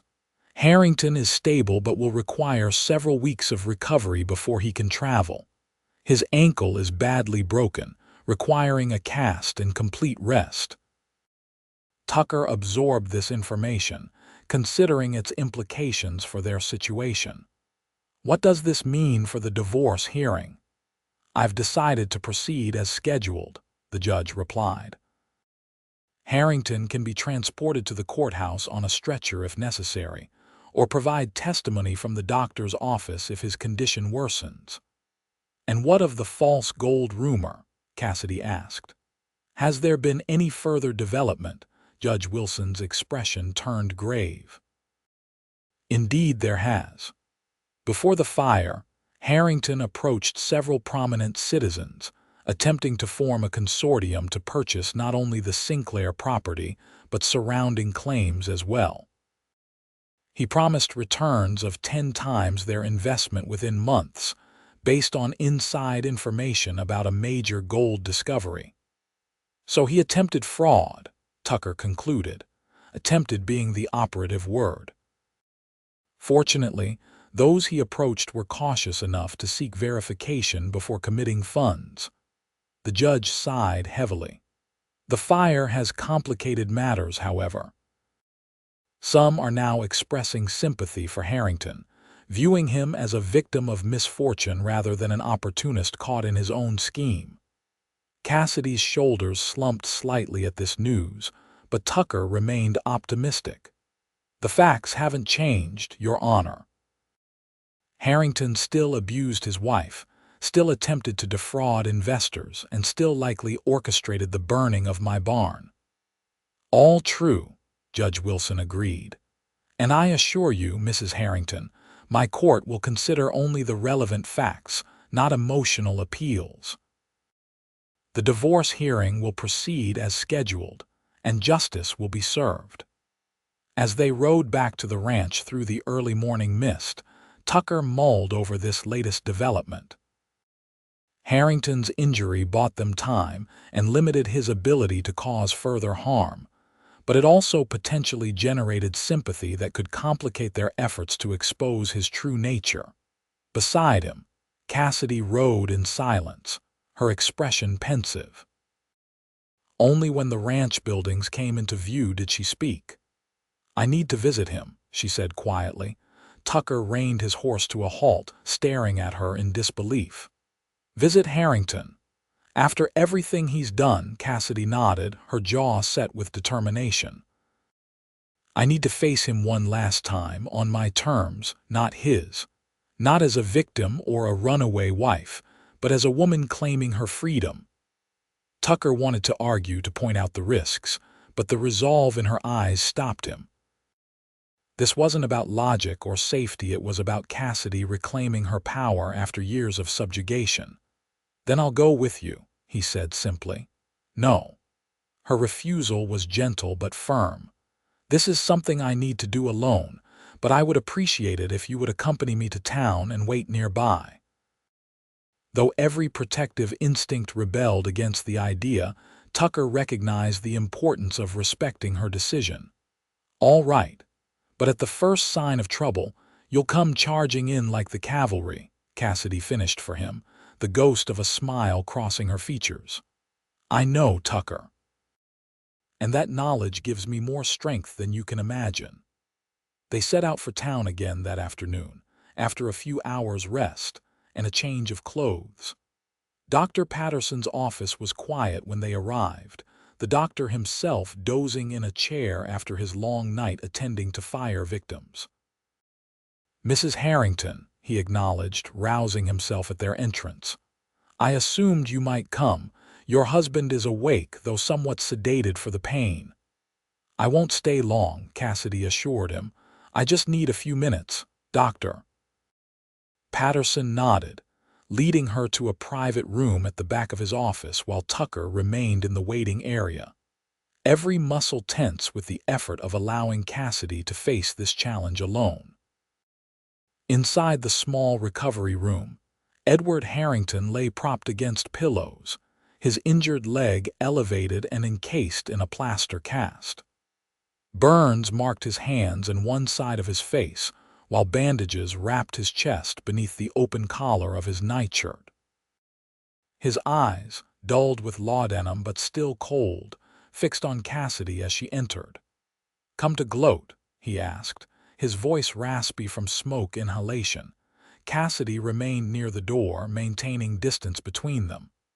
"No, I came to tell you that the divorce hearing will proceed next week as scheduled." Harrington's laugh turned into a painful cough. "You think a piece of paper from some frontier judge will end our marriage? I'll appeal to every court in California, all the way to the Supreme Court if necessary." "You won't," Cassidy replied with quiet confidence. "Your business is failing, Edward. Your creditors are circling. You don't have the time or resources for a prolonged legal battle, especially not after your attempted fraud regarding the Sinclair property was exposed." Surprise, then fury, crossed Harrington's face. "You knew. It was a setup. A test of character which you failed spectacularly." Cassidy took a step closer, emboldened by his immobility. "Just as you failed as a husband, as a businessman, and as a human being." "You ungrateful bitch," Harrington snarled, struggling to sit upright despite his injuries. "After everything I gave me," Cassidy interrupted, her voice rising slightly. "You gave me bruises and broken bones. You gave me nightmares and fear. The only thing of value you ever gave me was this moment, the knowledge that I am stronger than you ever imagined." Harrington's face contorted with rage. "Your cowboy won't protect you forever. Once I recover, you'll return to St. Louis to salvage what remains of your business," Cassidy finished for him, "and I will remain here free of you at last." "The jewelry," he began, "is mine by right of inheritance, as my mother's will clearly states," Cassidy cut him off again. "Judge Wilson has already received confirmation from the St. Louis probate court." For the first time, uncertainty crept into Harrington's expression. His careful plans were unraveling, his leverage disappearing. Still, he made one last attempt to regain control. "You think your cowboy loves you," he sneered. Men like him want only one thing from women like you. Once he gets it, he'll tire of you just as I did." The words were calculated to wound, to plant seeds of doubt, but Cassidy merely shook her head, a sad smile touching her lips. "That's the difference between you and Tucker Coleman," she said softly. "He sees me as a person to respect, not a possession to control. And that's something you will never understand." With those words, she turned to leave, her hand on the doorknob when Harrington called after her. "This isn't over, Cassidy. Not while I draw breath." She looked back at him, lying broken and bitter on the narrow bed, and felt the last of her fear dissolve into pity. "Yes, Edward, it is." When Cassidy emerged from the recovery room, Tucker rose immediately, searching her face for signs of distress. Instead, he found a serene determination that transformed her countenance, as if a great weight had been lifted from her shoulders. "It's done," she said simply. Tucker resisted the urge to question her about the conversation, respecting her privacy. "Ready to go home, home." The word hung between them, laden with meaning neither was quite ready to articulate fully. But as they rode side by side back to the ranch, a sense of rightness settled over them both, a shared understanding that whatever the future held, they would face it together. The day of the divorce hearing dawned clear and cool, the first hints of autumn tinging the air as Tucker and Cassidy rode into Downieville. The courthouse, a sturdy wooden structure at the center of town, was already crowded with curious onlookers when they arrived, news of the unusual case having spread throughout the county. Judge Wilson had arranged for the proceedings to be as dignified as possible, limiting attendance to necessary parties and witnesses. Even so, the courtroom was filled to capacity as Cassidy took her seat at the plaintiff's table, Tucker directly behind her in the first row of spectators. Edward Harrington was brought in on a stretcher, his injured leg carefully positioned as he was placed at the defense table. Despite his physical condition, he had managed to dress impeccably, presenting the image of a distinguished businessman unjustly accused. A telegraph from St. Louis had delivered unfortunate news that morning. Despite Judge Wilson's subpoenas, neither Dr. Lowell nor the housekeeper, Maria Sanchez, would be able to testify regarding Harrington's abuse, leaving Cassidy's word and physical evidence as the primary basis for her case. As Judge Wilson called the court to order, Cassidy sat ramrod straight, her hands clasped tightly in her lap. Though she had rehearsed her testimony numerous times with the judge, the reality of publicly detailing the abuse she had suffered was daunting. The proceedings began with Cassidy taking the stand, swearing an oath to tell the truth, and then, in a clear, steady voice, recounting the circumstances of her marriage to Edward Harrington. "It began with financial control," she explained, maintaining her composure despite the painful memories. "After our marriage, I was denied access to funds, required to account for every penny spent on household expenses. When I questioned this arrangement, the physical abuse began a slap at first, then beatings that grew increasingly severe." Judge Wilson gently guided her testimony, asking her to describe specific incidents and the injuries that resulted. As Cassidy spoke of broken ribs, blackened eyes, and burns from heated poker tips, a palpable tension filled the courtroom. Even those who had come out of mere curiosity found themselves moved by the quiet dignity with which she recounted her suffering. "And these injuries," the judge asked, "were they treated by a physician?" "Some were," Cassidy replied. "Dr. Lowell in St. Louis attended me several times, though the official explanation was always that I had fallen or had some other accident." "Did you ever report the abuse to authorities?" Cassidy shook her head. "I was isolated from family and friends, dependent on Mr. Harrington for everything." He made it clear that no one would believe me over him, and that attempting to seek help would only result in worse punishment. When Cassidy had completed her testimony, Judge Wilson asked her to approach the bench and, with as much privacy as the setting allowed, show him the physical evidence of abuse scars on her back, a poorly healed fracture in her wrist, burn marks on her thighs. Throughout her testimony, Harrington's expression remained one of injured innocence, occasionally shaking his head in apparent disbelief at her fabrications. When his turn came to respond, he painted a very different picture of their marriage. "My wife has always been high-strung and imaginative," he told the court, his voice smooth despite the lingering effects of smoke inhalation. "The injuries she describes were indeed accidents, a fall downstairs, an incident with a horse for which I sought prompt medical attention. As for her claims of financial control, I merely attempted to teach her proper household management, a skill her father had neglected." His version of events portrayed Cassidy as mentally unstable, prone to self-injury during hysterical episodes, and himself as a patient husband who had endured her instability out of a sense of duty and compassion. "And the jewelry she took when she left?" Judge Wilson inquired. "Family heirlooms, passed down through generations of Harringtons," he claimed smoothly. "While her mother did leave her some modest pieces, the valuable items she absconded with were my property." The case seemed to be balancing on a knife's edge, with only Cassidy's word against Harrington's, when Judge Wilson introduced a surprise witness, Dr. Patterson, who had treated Harrington after the hotel fire. "Doctor," the judge began after swearing him in your professional examination of Mr. Harrington, did you observe any evidence relevant to these proceedings?" Dr. Patterson nodded gravely. "I did, Your Honor. While treating Mr. Harrington's burns, I observed numerous scars on his right hand, specifically on his knuckles. These scars are consistent with repeated impacts against hard surfaces, such as bone.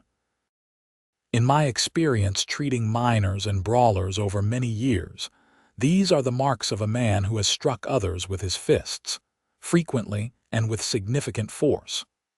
Murmurs rippled through the courtroom as Harrington's confident expression faltered momentarily.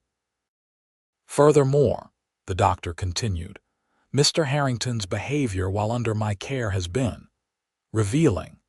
He has been abusive to my nurse, demanding and threatening when his wishes aren't immediately met, and displaying an explosive temper disproportionate to the circumstances." This testimony shifted the atmosphere in the courtroom perceptibly. Where there had been some skepticism about Cassidy's claims, now there was growing conviction of their truth. The final blow to Harrington's case came with the introduction of a telegram from the St. Louis Probate Court, confirming that Margaret Nelson's will had specifically bequeathed her jewelry collection to her daughter, Cassidy, as separate property not subject to marital claims. As the evidence mounted against him, Harrington's composed facade crumbled, revealing the rage beneath. When Judge Wilson indicated he was leaning toward granting the divorce on grounds of cruelty, Harrington erupted. "This is a mockery of justice," he shouted, attempting to rise from his stretcher despite his injured leg. "She is my wife, my property. No backwoods judge can dissolve a union blessed by God." His outburst, witnessed by the entire courtroom, did more to validate Cassidy's claims than hours of testimony could have achieved.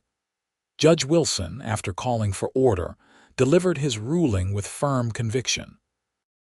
"Having heard the evidence presented, this court finds sufficient grounds to dissolve the marriage of Edward and Cassidy Harrington on the basis of extreme cruelty. Furthermore, Mrs.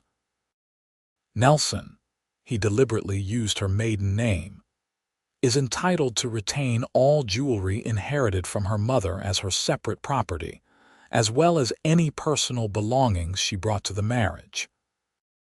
Relief washed over Cassidy's face as the judge continued, addressing financial matters and officially restoring her maiden name. When he finally gavelled the proceedings to a close, declaring her a single woman free from all obligations of marriage, tears spilled down her cheeks, not of sorrow, but of liberation. Harrington, sedated by Dr. Patterson after his outburst, was removed from the courtroom, still muttering threats and imprecations. The spectators dispersed, many pausing to offer Cassidy awkward but sincere congratulations on her newfound freedom. Through it all, Tucker remained close by, a steady presence offering silent support. Only when the courthouse had emptied did he approach her directly, taking both her hands in his. "It's over," he said simply. "You're free." Cassidy nodded, still processing the reality of what had occurred. "Free," she repeated, as if testing the word. "After so long, I hardly know what to do with freedom." "Anything you want," Tucker told her, his voice soft with promise. "The future is yours to shape, Cassidy Nelson." As they left the courthouse, stepping into the clear autumn sunshine, Cassidy paused on the steps, looking out over the town that had become an unexpected haven. "Will you take me home, Tucker?" she asked, her voice steady despite the vulnerability in her eyes. "To the ranch." Tucker's heart swelled at the implication in her words. "Nothing would make me happier." The ride back to the ranch passed in companionable silence, both of them absorbing the day's events and their implications. As the familiar buildings came into view, bathed in the golden light of late afternoon, Tucker found himself seeing them through new eyes, not as just his property, but as a home he hoped to share. Mrs. Winters was waiting on the porch, practically bouncing with anticipation. "Well," she demanded the moment they dismounted. "It's done," Cassidy confirmed, a smile breaking across her face. "The divorce is granted." The housekeeper let out a whoop of joy so uncharacteristic that both Tucker and Cassidy burst into laughter. "I knew that judge had sense, Mrs. Winters declared, enfolding Cassidy in a crushing embrace. "Oh, my dear girl, I'm so happy for you. So happy for both of you," she added, with a meaningful glance at Tucker that made him color slightly. That evening, after a celebration dinner that showcased Mrs. Winter's finest cooking, Tucker found Cassidy on the porch, gazing at the stars emerging in the twilight sky. He joined her at the railing, close enough to feel her warmth without quite touching. "What happens now?" he asked quietly, the question encompassing far more than just her immediate plans. Cassidy turned to face him, starlight silvering her copper hair and illuminating the certainty in her eyes. "Now I begin again. Here if you'll have me." Tucker's breath caught at the directness of her response. "You want to stay at the ranch, with you." Cassidy took a step closer, closing the distance between them. "These past weeks, despite everything, the fear, the uncertainty, I've found something I thought was lost forever. A sense of home, of belonging, of purpose." "You have a place here for as long as you want it," Tucker assured her, his voice rough with emotion. "But I need you to know." He hesitated, then committed to the truth he'd been holding back. "My feelings for you go beyond friendship or employment, Cassidy, far beyond." A smile softened her features, warmth replacing the wariness that had been her constant companion for so long. "I know. I've seen it in your eyes, felt it in your presence." Her hand rose to rest against his cheek, a touch so gentle it nearly undid him. "And I feel the same." Tucker covered her hand with his own, turning to press a kiss against her palm. "I don't want to rush you. After everything you've been through—" "You're not rushing me," Cassidy interrupted gently. "You're the reason I found the courage to fight for my freedom, Tucker. Not just by carrying me home that day, but by showing me what a good man truly is. What respect and kindness look like. In the silver moonlight, with the sweet scent of night-blooming jasmine surrounding them, Tucker drew her into his arms at last. Their first kiss was tentative, a question asked and answered in the meeting of lips, the gentle pressure of hands against fabric, the mingling of breath in the cool evening air. When they parted, Tucker rested his forehead against hers, unwilling to break the connection between them. "I love you, Cassidy Nelson. I think I have since the moment you opened those green eyes in my guest room and looked at me like I was either a savior or a threat." Cassidy laughed softly, her hands sliding up to cradle his face. "I was fairly certain you were both. And now I know I was right about the first part." Her expression grew serious. "I love you too, Tucker Coleman, more than I thought possible after everything that happened." Their second kiss deepened, sealing promises neither needed to speak aloud.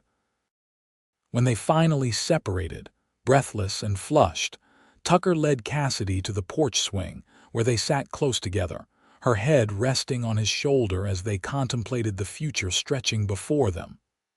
"We should probably wait a while," Tucker said after a comfortable silence, "before making things official between us. Give people time to adjust to your new status, avoid gossip." Cassidy nodded against his shoulder. "A sensible approach, though Mrs. Winters will be disappointed by the delay." Tucker chuckled, his arm tightening around her. "She's been planning our wedding since about 3 days after you arrived. I caught her eyeing her mother's lace tablecloth as potential veil material."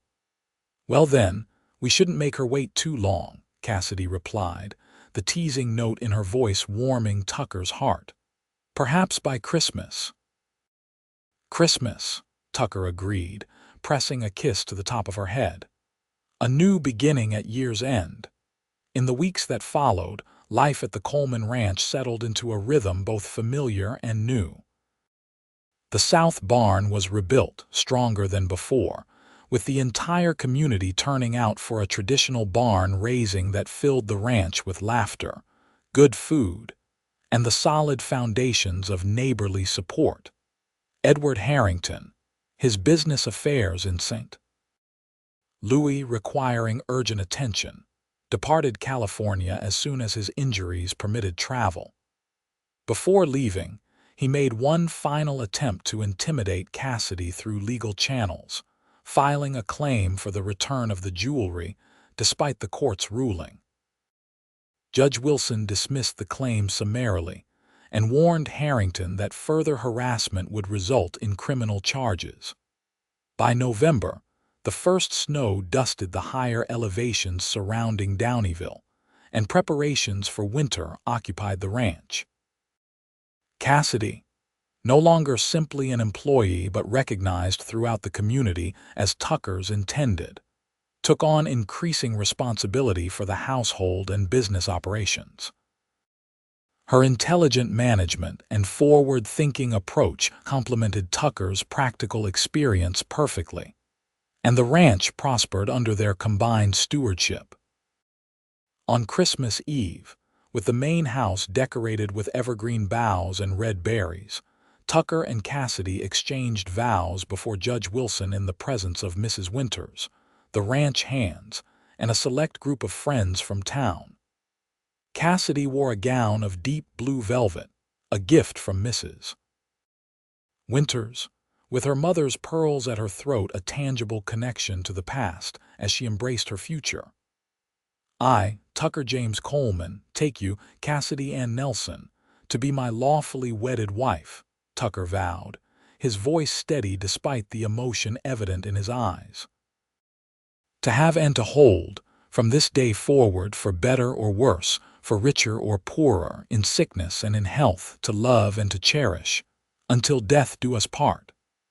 As Cassidy repeated the vows, her voice clear and unwavering, she marveled at the journey that had brought her to this moment. From the desperate woman who had collapsed from hunger outside the general store, to the confident bride pledging her life to the man who had carried her home not just to his ranch, but to safety, respect, and love. By the authority vested in me by the state of California, Judge Wilson pronounced, I now declare you husband and wife. Mr. Coleman, you may kiss your bride. Tucker gathered Cassidy into his arms with reverent tenderness, sealing their union with a kiss that promised a lifetime of devotion. Around them, their friends and chosen family erupted in cheers and applause, none more enthusiastic than Mrs. Winters, who dabbed at her eyes with a handkerchief while simultaneously directing the ranch hands toward the waiting feast. Later that evening, as snowflakes began to fall outside the windows of the main house, Tucker and Cassidy shared a quiet moment alone before the blazing hearth. Mrs. Coleman, Tucker said, testing the name with evident pleasure as he drew his wife close. Cassidy smiled up at him, her green eyes reflecting the dancing firelight. I still can't quite believe it, that this is real, that I'm here, that we're married, Tucker finished for her, dropping a kiss on her forehead. Believe it, my love, this is only the beginning. Of what? Cassidy asked, though she knew the answer in her heart. Of everything, Tucker replied simply. Our life together. The ranch. Perhaps someday children. The thought of children, a family of their own, raised in love rather than fear, brought fresh tears to Cassidy's eyes. I'd like that, she whispered. Very much. As midnight approached, bringing Christmas Day and the promise of new beginnings, Tucker led his bride upstairs to the master bedroom, now their shared sanctuary. There, with gentle hands and whispered words of devotion, they consummated their marriage, healing the last wounds of Cassidy's past with the tender reality of their present and the boundless potential of their future. 5 years later, the summer sun beat down on Downieville as Cassidy Coleman made her way along Main Street, nodding to familiar faces and exchanging greetings with shopkeepers. At 30, she moved with the confidence of a woman who knew her place in the world and valued it, a far cry from the desperate figure who had collapsed in this very street half a decade earlier. Mrs. Coleman, called Mr. Hargrove from the doorway of his general store. Your order's ready. And I've set aside those books you asked about for the school. Thank you, Mr. Hargrove, Cassidy replied, shifting her 3-year-old son, James, to her other hip as she approached the store. Has the shipment of slate boards arrived yet? Due on Friday's stage, the storekeeper assured her, making faces at James that sent the boy into peals of laughter. Young Thomas with you today, with his father, Cassidy explained, referring to her eldest, now 4. They're checking on the new foal while I run errands. As if summoned by her words, Tucker appeared at the end of the street, Thomas perched on his shoulders, both of them dusty from the ride to the pastures but grinning with identical expressions of joy. Mama, Thomas called, waving enthusiastically as Tucker set him down and the boy raced toward her. The foal can run already. Papa says she's going to be the fastest horse in California, Cassidy laughed, ruffling her son's dark hair as he skidded to a stop beside her. Is that so? Well, we'll have to think of a name worthy of such a champion. Tucker joined them, planting a kiss on Cassidy's cheek and tickling James under the chin. How are my best girls? He asked, his free hand coming to rest on the gentle swell of Cassidy's belly, where their 3rd child confirmed by Mrs. Winter's experienced eye to be a daughter was growing steadily. We're fine, Cassidy assured him, leaning into his solid presence. Just finishing up the school supplies order. The Downieville school had been Cassidy's project for the past 3 years, established when she recognized the need for formal education in the growing community. What had begun as lessons for a handful of children in the church basement had evolved into a proper school with its own building, funded largely by the Coleman Ranch's prosperity, and staffed by Cassidy and 2 other teachers. Tucker's prediction on their wedding night had proved prophetic. Their life together had indeed been the beginning of everything. The ranch had expanded significantly, with the horse breeding operation Cassidy had suggested becoming as profitable as the cattle business. Their home had grown as well, with additional rooms for their children and improvements that blended practicality with comfort. Mrs. Winters remained with them, officially retired but still overseeing the household with benevolent tyranny, doting shamelessly on her grandsons and anticipating the arrival of the granddaughter she had always wanted. Ready to head home? Tucker asked as Hargrove's assistant loaded their purchases into the wagon. Cassidy nodded, handing James to his father as she climbed onto the wagon seat. Just one more stop. I promised Mrs. Wilson we'd deliver these preserves on our way.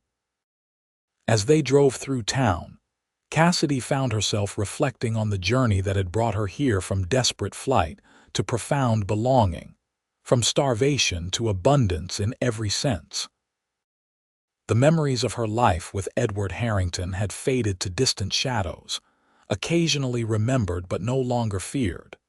They had learned, 2 years after the divorce, that Harrington had died in St. Louis, his business in ruins and his reputation tarnished by bankruptcy and rumors of fraud. Cassidy had felt neither joy nor sorrow at the news, merely a sense of final closure on a chapter of her life long since completed. Reaching the Wilson home, Cassidy descended from the wagon, preserves in hand, leaving Tucker with the boys for a few minutes' visit with the judge's wife. As she walked up the path to the front door, she paused, struck by a sudden memory of that first desperate day in Downieville. The hunger, the fear, the absolute certainty that she had reached the end of her strength. Instead, it had been a beginning. Because a man with gentle hands and a compassionate heart had carried her home, not just to his ranch, but to the life they would build together, a life richer and more fulfilling than she could have imagined in her darkest hours. When Cassidy returned to the wagon, Tucker was entertaining the boys with a story about a brave mountain lion who protected his family from danger. He paused mid-tale, looking up at her with the same warmth that had sustained her through 5 years of marriage. "Everything all right?" he asked, noting her pensive expression. Cassidy smiled, taking his offered hand as she climbed back onto the seat beside him. "Everything is perfect," she assured him, and meant it with all her heart. As they drove away from town toward the ranch toward home, Cassidy leaned against Tucker's shoulder, surrounded by the family they had created together.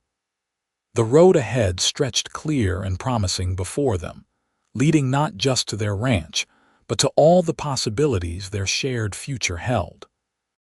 And in the warm summer air, with her husband's solid presence beside her and their children's laughter filling her ears, Cassidy Coleman knew with absolute certainty that she had found what every soul seeks.